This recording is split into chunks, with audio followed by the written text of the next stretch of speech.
Price Clark from Storehouse Media Group. Sherrie, how are you? And I'm excited about our guest today.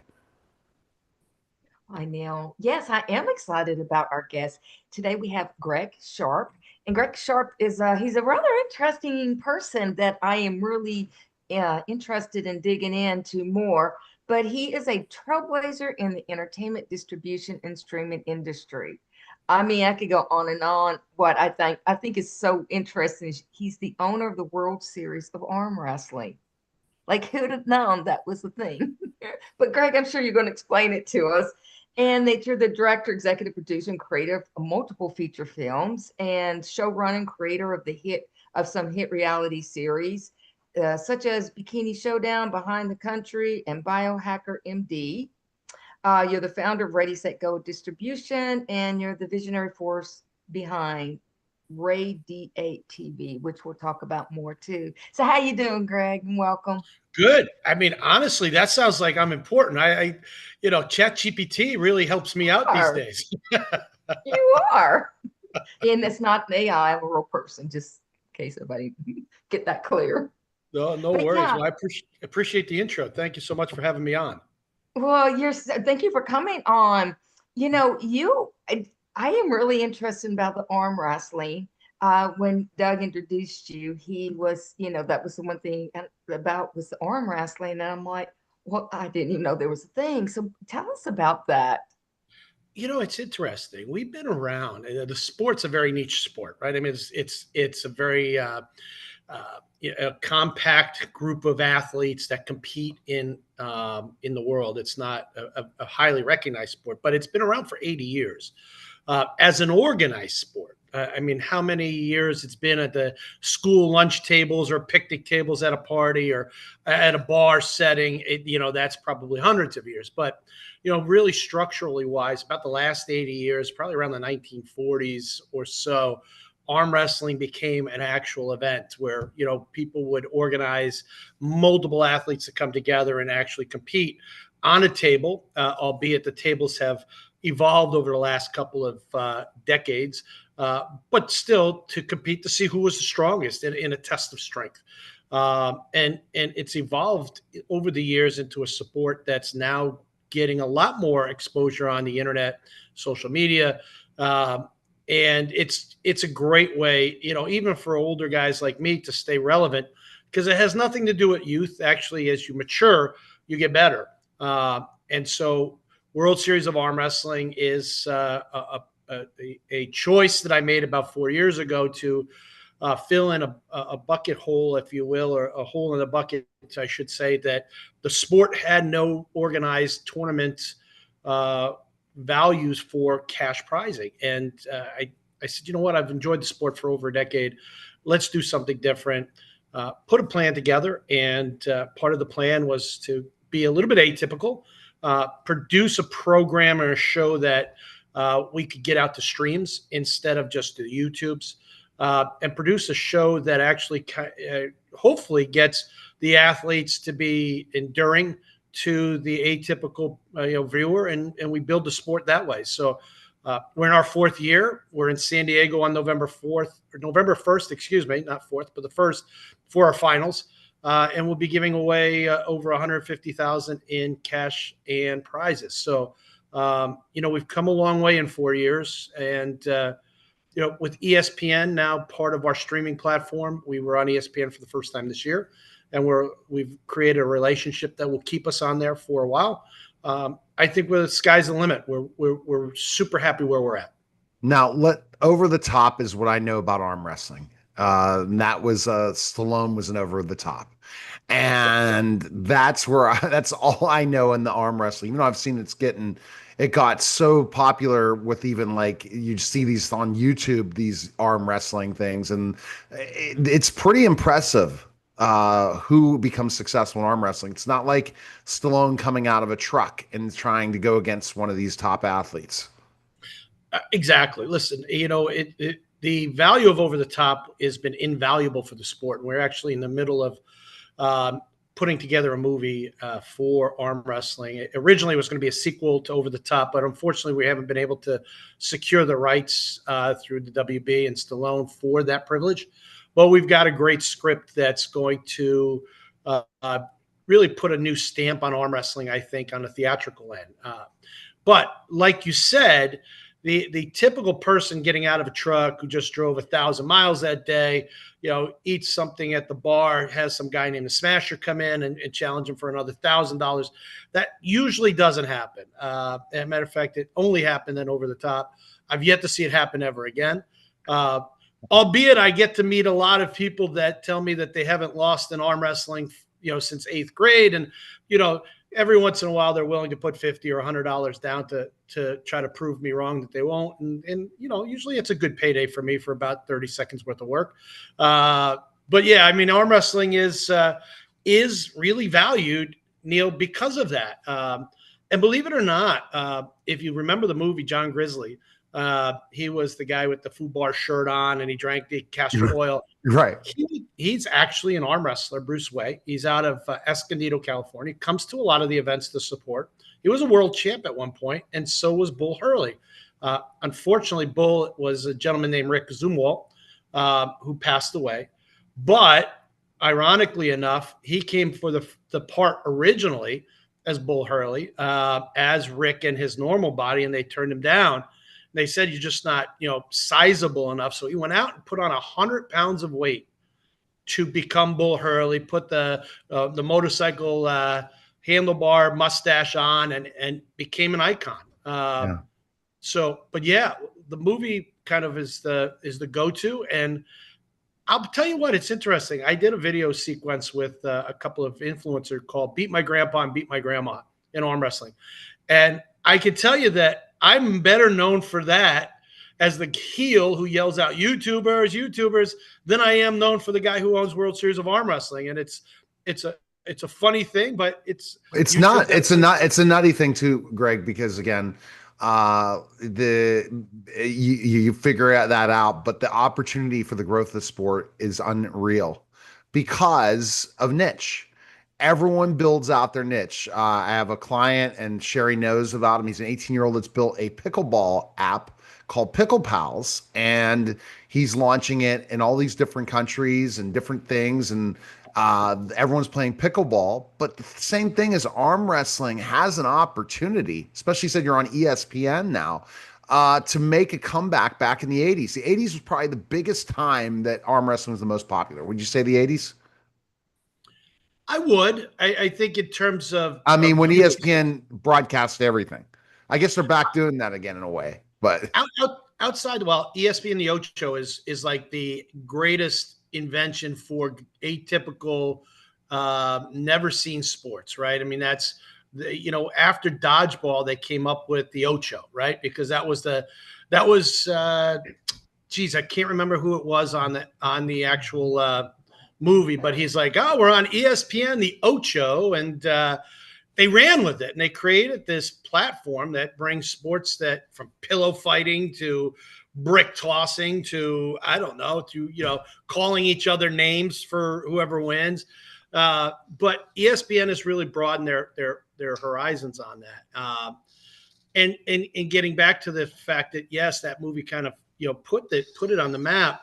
It put us in a place where we've not been in a long time, and that's in the household, in a family atmosphere of people that probably would say, "Oh, if you arm wrestle, you'll break your arm," right?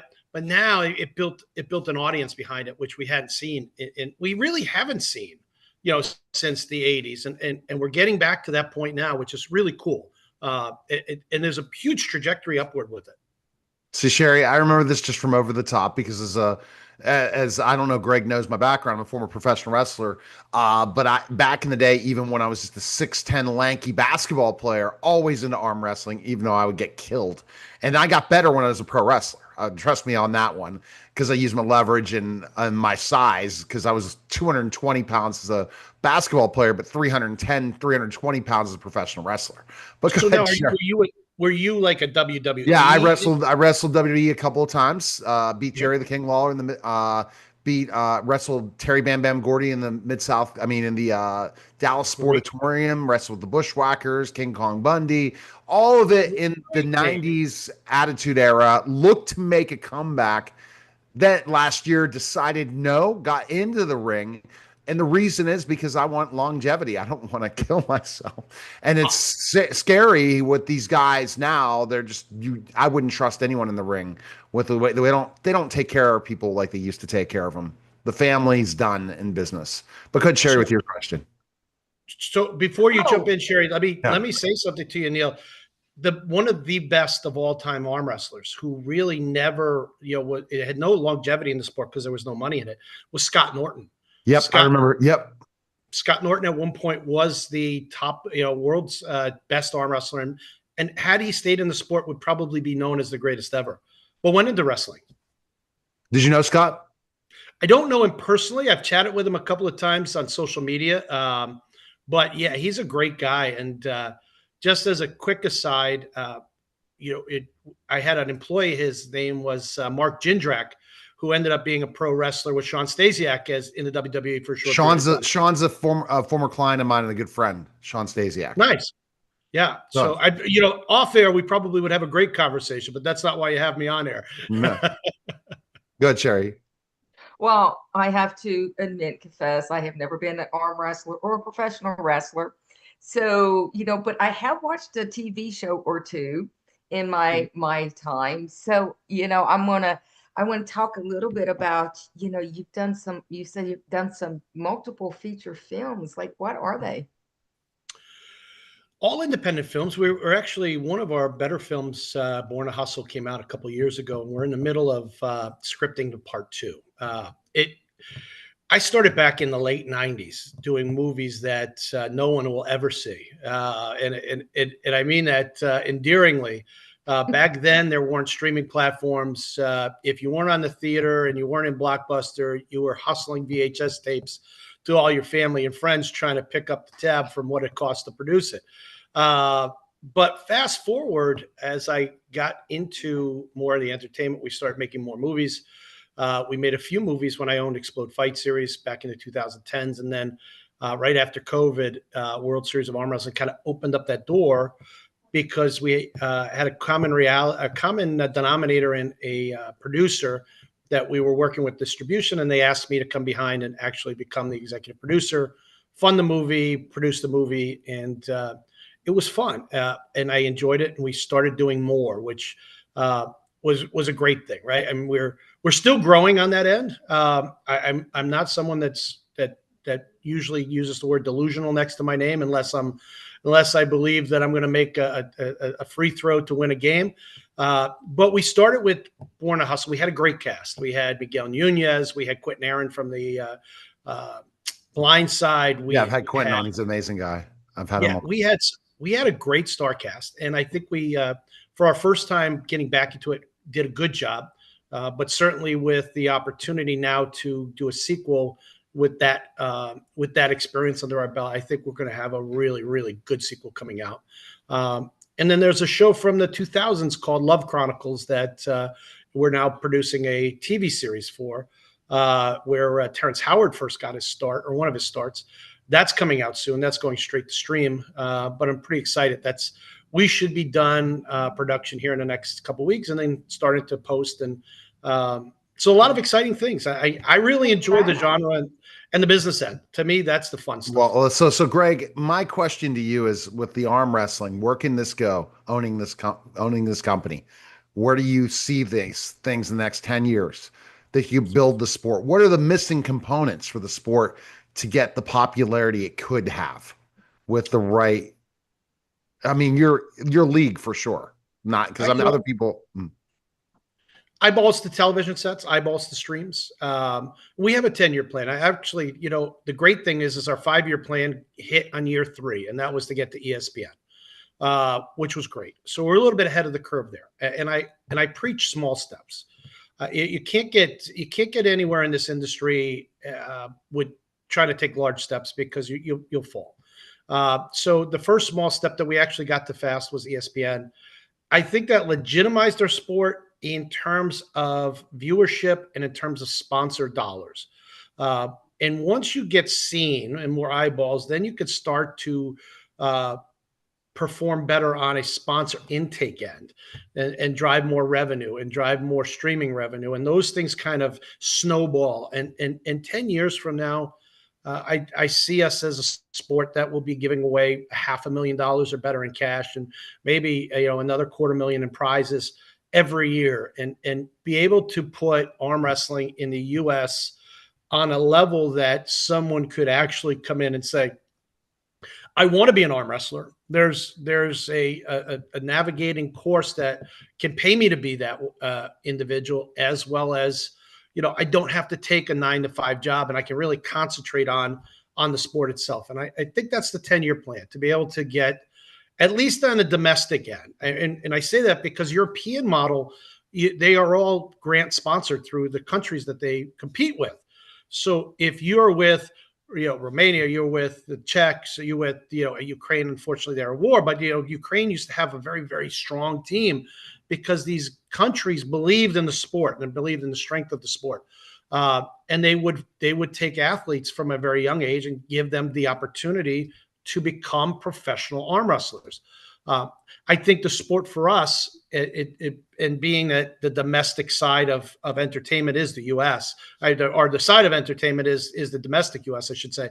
I think once we get to the point where athletes in the U.S. and North America can actually be athletes 24/7, 365, that's where the sport then really becomes a legitimate force. And I think 10 years from now, that's where we're at.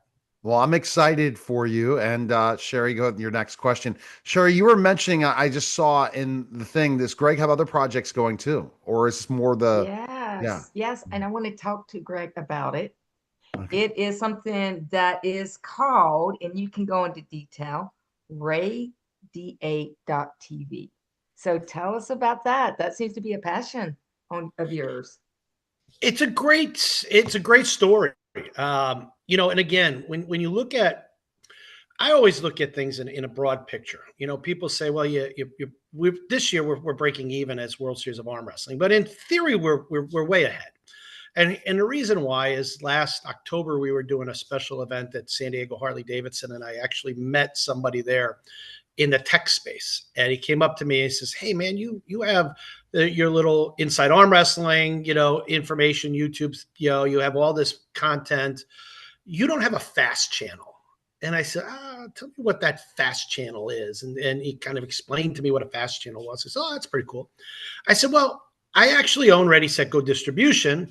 And at that time, we had probably 125, maybe 130 filmmakers and maybe 200 titles. And I said, how do I create a fast channel for that? I said, because that now we're getting outside of just the niche. And then we have, actually what we'll call mainstream. And I then doubled down. I said, well, wait, how do I create a streaming platform? I mean, I have content.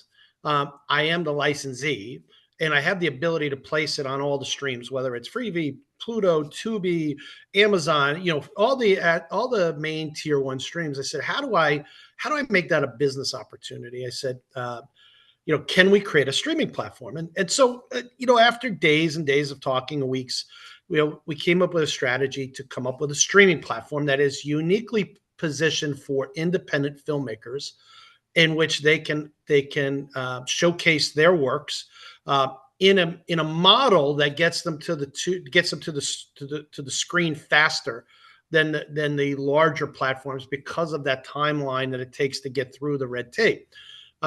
So after going through about 25 no's of names that were already taken with my attorneys, I said, I'm trying to get a 3, 4, 5 letter cool name, something that you can put into a little tile that looks good. I came up with Radiate, the RAYD, the number 8. So it's kind of a play on words of RADIATE. Oh. So we created Radiate, which looked great. Came up with a logo, put it on a tab or a little icon, and then we started building this platform. And we took a long time. It wasn't a quick to stream situation, because I didn't want to come in and fail in visual. The optics of any business is, if you're not successful, or at least have a platform that works successfully from the get-go, people start to push away, right? I had too many issues with that. I don't want to go back. So we started to build the app. We got on Roku to begin with, Amazon Fire. We moved over to Google, and now we're in the iOS. So we have an app.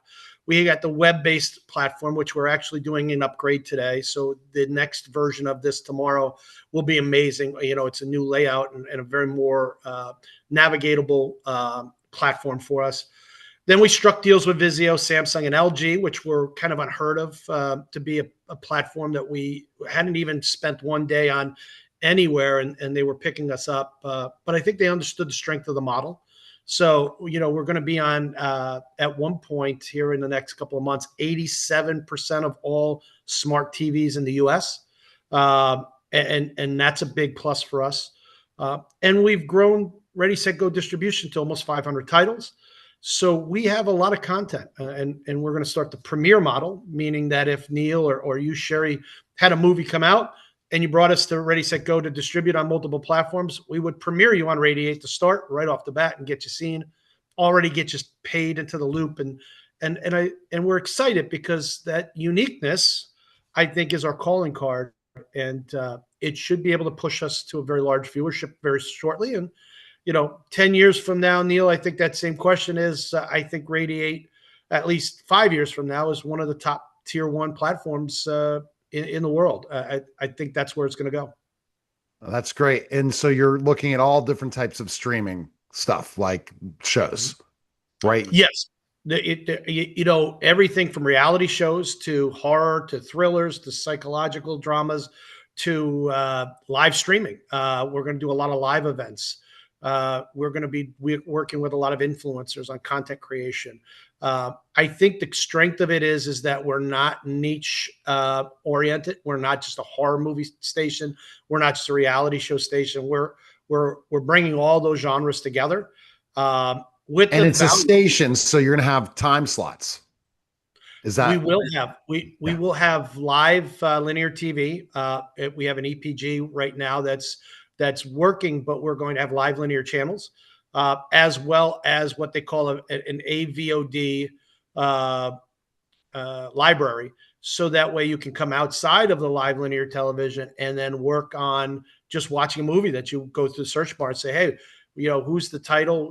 I like that producer, their director, and find it. With the nuances that we're not going to have the Point Breaks, the Godfathers, the Goodfellas. We're not going to have mainstream, titles on, because I don't want to commingle them with the value of trying to get the independent filmmaker out there. And that's, in the very basic terms of Tubi, when they started with 40 urban filmmakers. They ended up selling to Fox for $180 million, several years later. But their view and their value, which I really believe was a successful one, and we're emulating, is that we're going after that independent filmmaker to really be our foundation, if you will, of viewers and consistent viewers, and grow with that.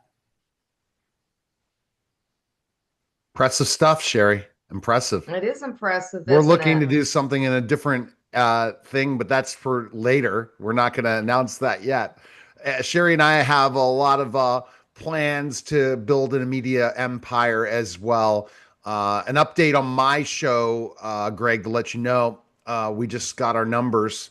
Our radio show syndication's 3 million an hour. So we're doing about 15 million a week. Numbers, 11 celebrity podcasts in the world, according to FeedSpot. And Sherrie and I are building an empire over at Storehouse Media Group and Media Giant Productions. So it's some pretty cool stuff. And we're definitely going to collaborate on a lot of different projects. And I love the whole thing about the arm wrestling. You should do a celebrity arm wrestling event if you ever tried that. Try to bring some celebrities in. That might be that's an idea guy thing I'm bringing up. You never know. Bring professional wrestlers versus somebody else in arm wrestling and create a show. I can't take the credit for that, Neil. Actually, a gentleman, Preston, I don't remember Preston's last name. He worked with the WWE. He was marketing the Bicep Bash with the Steiner brothers. They did it in Vegas. They did one. It was well done, but not well received. And then we did one reality star match on our Riverside when we worked on our live stream that day, which was extremely viewed. Two reality women came together and pulled. But we're setting up for a new show, and I always hate to announce them before they. Yeah, don't do that yet. You have to come back on. You have to come back on. But I think I think that'll bring a lot of people to the viewership. So I'll keep that in my back pocket. And the thing about arm wrestling is, yes, there's injuries, but it's not person could get killed like UFC. And that's, I think, the power that it can be family friendly. Just kind of bringing up your arm wrestling side, because I'm so interested in that as a business, because a lot of times you don't know when you go to an event how family friendly it's going to be. I agree with you. Most of the athletes are extremely family oriented, and I mean that in all the purest ends. I mean, these are usually fathers, and the women who compete are mothers that bring their kids. It's a family outing, and I think that's the attractive part of the sport that keeps us all together. When we go to an event, I always say that there's 200 people that I really enjoy seeing, and even if I went to a wedding, I may only find 6 or 7 people that I really want to see. So to me, it's the wedding value that it brings us all together. And I think the injury part of it is important, and it hurts and it helps, right? I mean, most of the time when you're a professional arm wrestler, and knock on wood, you're not breaking your arm, you're actually tearing a bicep or a pec. You have more structural or muscle tears because of that connective tissue strength that you need than it is for bone breaks. But I think it hurts us, and what I mean is that a lot of people equate arm wrestling for whatever reason with slap fighting. Because there's no train wreck. I think the atypical viewer, the action junkie, if you will, who wants to see that knockout, who wants to see the eyes roll back to the head and fall flat, they're not as drawn to the sport. And I think the success of combat sports is because of that. And that's the things we fight through. If there was that value, maybe we would. But remember the niche. Figure out that niche. Get those guys, those college football players with the NIL deals now. Maybe there's possibility you can bring them in to attract the crowd. Now because the college kids can get paid. Imagine you had a University of Georgia versus Florida arm wrestling event between two. Or Tennessee on September 13th. Yeah. I'm telling you, with the NIL, that's big. I was working on a deal, and that deal did not close, and I never announced it, so I'm glad. But so Greg, I guess best places, the 2 places. Sherrie, you have any other questions for Greg? No, I just want to say, see, everything I said about you in the beginning, all those impressive things, see, they turned out to be true. I appreciate you guys. I'm very humble and appreciative of the fact that you put me on your platform, and it gives us an opportunity to kind of get the word out and continue to grow. I think you definitely have a big opportunity, especially with social media, that you can blow this up. So, best place people can check out the 2 projects. Go ahead, tell us. Well, the Radiate, www.rayd8.tv. All you have to do is put that into your browser. It'll pull up the streaming platform. It's on every major platform from Roku, Amazon, iOS, Google, Apple, your TV, your smart TV. You can download the app. So it's out there, and that's our biggest play right now. And then if you're an arm wrestling fan, you can follow us on IG, World Series of Arm Wrestling. There's a few underscores in there, but if you type in World Series of Arm Wrestling, it'll come up. And if you want to follow me, I post pictures of my walk every morning. So at Greg XFS, Greg with 2 G's, GREGGXFS. You can follow me on Instagram too. It's if anything, you can see what's going on across all platforms and stay informed that way. All right, Greg, we appreciate it, sir. Thank you again. Go to storehousemediagroup.com to build your empire, because she has a media company. Appreciate it, guys. That is a special simulcast of the Neil Haley Show on the Storehouse Media Group Podcast.